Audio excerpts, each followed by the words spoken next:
What? Who are you?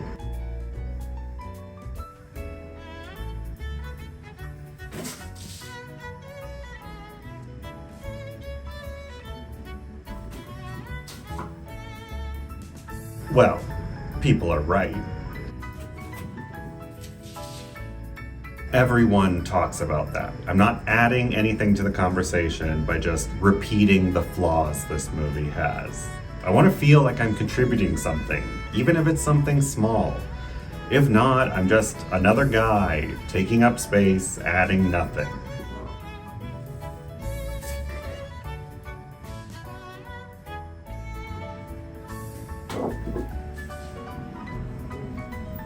Fine, I'll make a video about Love Actually.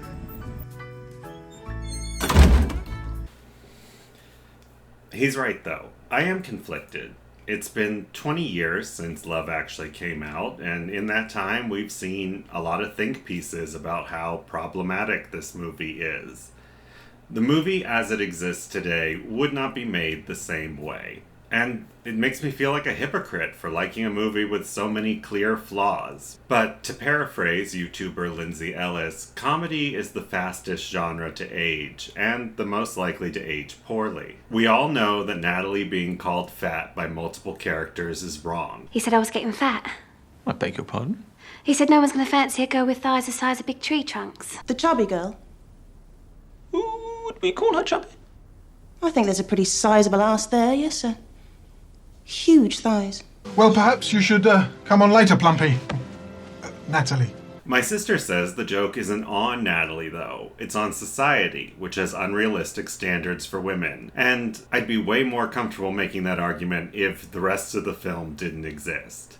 They cast Emma Thompson, a thin actor, to portray Karen, a heavy person, and mostly they just put her in ugly, baggy clothes. They also have Aurelia's sister, who is portrayed as fat and angry. So if the joke is that society is wrong, that doesn't really work because it doesn't carry through with the other characters in the film. And then there's the big problem, the Mark and Juliet storyline. There is something to be said about an unrequited love story being interesting to include in the film, but my god is Mark terrifying in retrospect. Imagine your partner's best friend being obsessed with you despite never talking to you or even being polite to you. You never talk to me. You always talk to Peter. How horrifying. Add in the fact that Keira Knightley was only 18 playing this role, and it amps up the creepy factor. The Mark storyline would have made more sense, and I think would have been better if it had been a gay love story. Do you love him?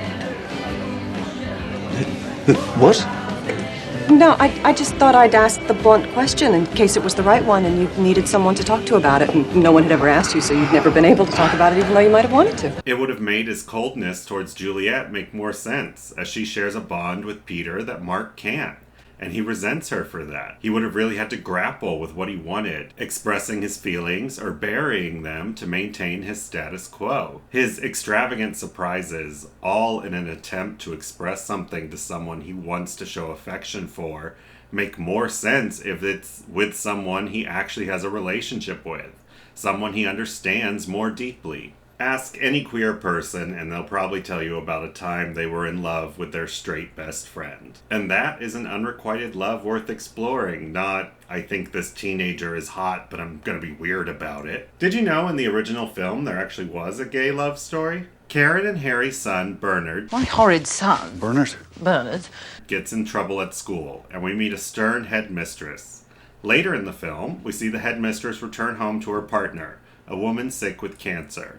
We find out at the end, before the school musical starts, that unfortunately her partner has passed away. This was cut when Bernard's storyline was cut, which is a shame because it's one of the few relationships in the film that is about long-time love, not just the beginning of a relationship. The beginning of a relationship is of course exciting and in terms of storytelling generally more dynamic, but I think the film would benefit from having more of what love looks like in the long term. Waking up every day and still loving the person you chose to spend your life with, and how you could show them you love them. Now, about these sausages. They're not all fancy, are they? Pork and leek and apple and all that shit. Oh, absolutely not. Good. Oh, all right, I'll pick out the leek. And the apple. And the asparagus. Asparagus? One of my favorite quotes is from author F. Scott Fitzgerald. He said, "There's all kinds of love in this world, and never the same love twice." And that made me think about my past relationships and how they all differed from each other. And then I thought wider than that, and I thought about my friends and family and how each of those connections is unique and special to me, and how each of those people that I was thinking of also had unique and special connections to people they loved. This movie is a good encapsulation of that idea, with the unique connections that the characters make to show the different kinds of love in the world. And I want to talk about the positives that I see in this movie. It stands out to me for how unique it is as a Christmas movie. A lot of Christmas movies deal with love, but not many are R-rated romantic comedies. As a concept, I see it more in line with disaster movies of the 70s than any other Christmas film. Disaster movies always had love subplots, but they were interconnected stories about characters dealing with different events during a disaster. I'm not saying the filmmakers were inspired by those movies or anything like that, just this film most reminds me of that. And there are plenty of R-rated Christmas movies, but those are more like Christmas is happening in the background. It's not really relevant to the plot. This film stands apart from those too, as Christmas is very important to the characters. It gives them permission to speak honestly. It puts them on timelines. It reveals the truth to them. That's not something you see in a film like Die Hard or Kiss Kiss Bang Bang. Billy Mack is an aging rock and roll star who is desperate for a comeback at any price. He has a new Christmas song out, and he is going around London promoting it. There are a few things I love about this storyline. The first being that I like the way they have Billy Mack interconnected with the other storyline. Rather than have characters randomly meet or talk to a pop star, Billy is connected in the other storylines via the TV shows and radio stations he appears on. So we'll get a scene with Bill, and then a character seeing him or listening to him. He actually doesn't interact with any of the other main characters in person except for Joe, his manager. Bill spends the whole movie making fun of Joe. And much as it grieves me to say it, it might be that the people I love is, in fact, you. But in the end, shows sincere emotion and love for his friend, and the two spend Christmas together. But you turn out to be the love of my life. Not a lot of movies spend time focusing on positive male friendships, and I like it. I think we need to see more of this. Speaking of, Daniel and Sam are dealing with the loss of Sam's mom, Joanna. Daniel is his stepfather, and now they have to figure out their dynamic without Joanna. Sam is also in love for the first time, to a young girl, also named Joanna. I love the way the film is able to have these two characters bond and push through the awkwardness of their new life together by having them focus on young love. This is a great portrayal of a happy and healthy bond between a father and son, which isn't the case for a lot of father and son stories. They aren't jokey about it or ashamed of being this sincere, and it marks another way that you wouldn't be able to make this movie today. If the movie came out today, you'd probably hear a lot about how Daniel is a beta and they aren't manly enough. David is the Prime Minister, and when we're first introduced to him, he makes a series of awkward, off-color jokes to the characters he's being introduced to. I like the way the writers chose to have Natalie respond, showing she's just as awkward as he is. It's fine, it's fine. You could have said and then we'd have been in real trouble. Thank you, sir. I did have an awful premonition I was going to up on my first day. Oh, It's a clever way to introduce a connection between these two characters from their very first moments, and it's continued to be built upon in their subsequent scenes together. Yes, the fat stuff shouldn't have happened, and I have always hated that he has her moved from her position after the president hits on her.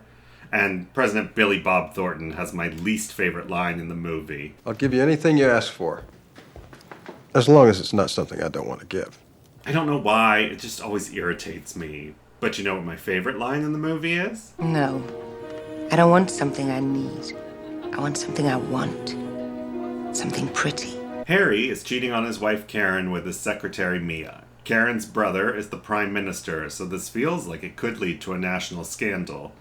But considering the President of the United States has already hit on the Prime Minister's girl, So, Harry buys a necklace for Mia, and Karen finds the necklace before Christmas, thinking it is for her. When Christmas comes and he got her a CD instead, Emma Thompson gives us the best performance in the film.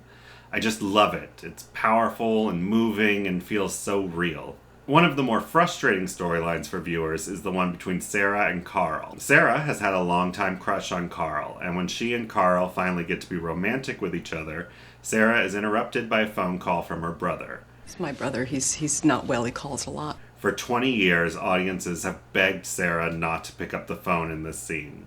But I do like what the scene has to say about how love sometimes is about sacrifice. Sort of there being no parents now and us being over here, it's my job to keep an eye on him. I mean, not my job. Obviously, I'm glad to do it.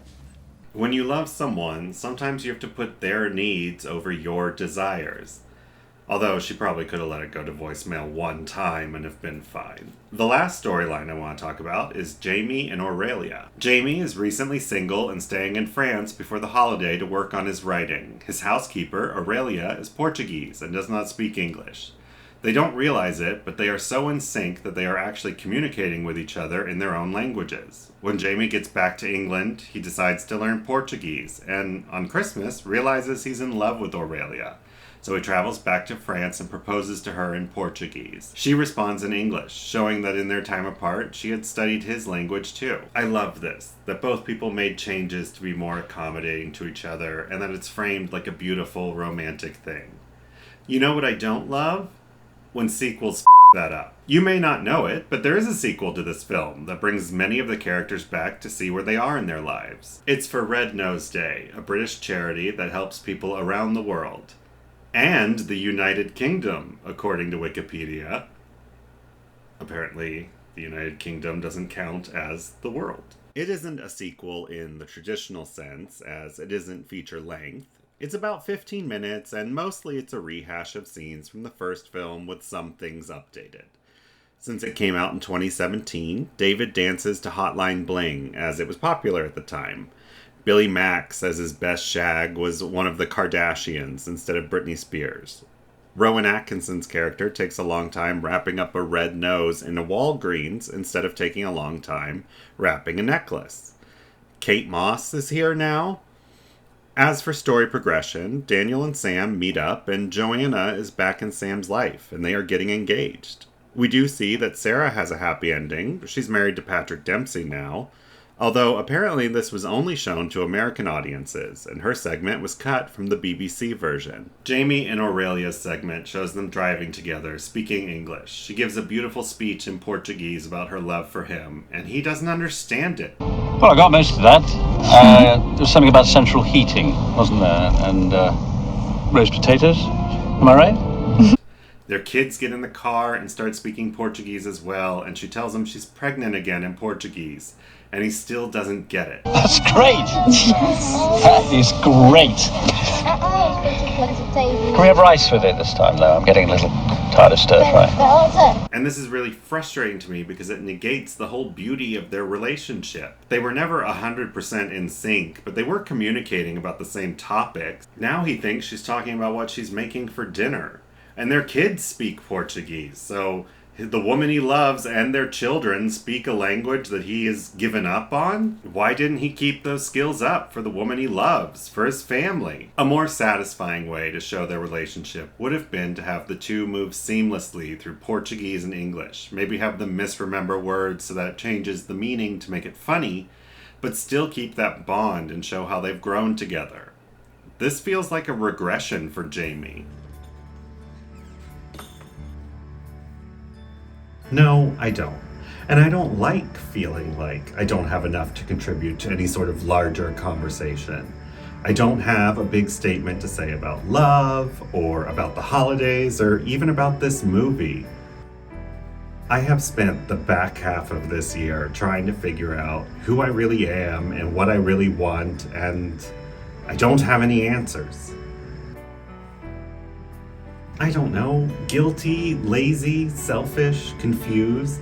Why did I decide to nuke my professional career at 35? Why did I decide to give YouTube videos a try? Why do I feel like I'm not saying the right things?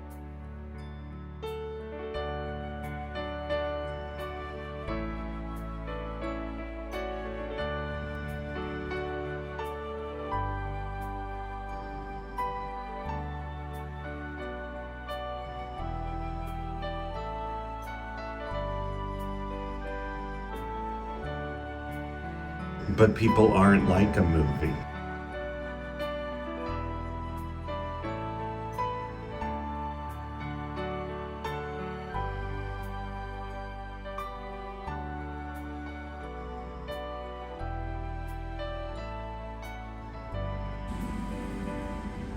If you look for it, I've got a sneaky feeling you'll find that love actually is all around.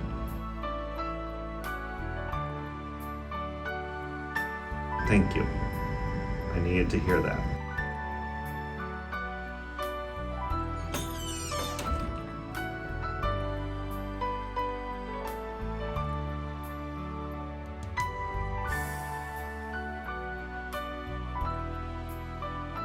I want to thank you for watching my video. Feel free to check out the other videos on my channel. They'll be linked, here, probably. So look over here and click on a link. If you enjoyed this video, feel free to give it a like, leave me a comment, and if you're interested in seeing more, hit subscribe. I hope you have a safe and wonderful holiday season.